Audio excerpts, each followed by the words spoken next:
read from the Acts of the Apostles. When the time for Pentecost was fulfilled, they were all in one place together. And suddenly there came from the sky a noise like a strong driving wind, and it filled the entire house in which they were. Then there appeared to them tongues as of fire, which parted and came to rest on each one of them.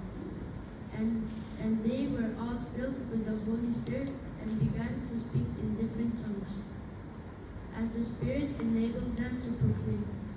Now there were devout Jews from every nation under heaven, staying in Jerusalem. At this sound, they gathered in a large crowd, but they were confused, because each one heard them speaking in his own language. They were astounded and in amazement. They asked, "Are not all these people who are speaking Galileans? Then, how does each of us hear them in his native language? We are Parthians, Medes, and Elamites, inhabitants of Macedonia, Judea and Cappadocia, Pontus and Asia, Phrygia and Pamphylia, Egypt and the districts of Libya near Sinai, as well as travelers from Rome, both Jews and converts to Judaism, Cretans and Arabs. Yet we hear them speaking in our own tongues of the mighty acts of God."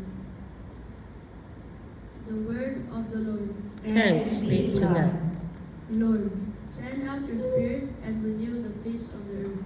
Lord, send out your Spirit and renew the face of the earth. Bless the Lord, O my soul, O Lord, my God.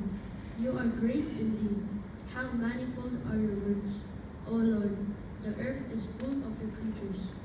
Lord, send out your Spirit and renew the face of the earth.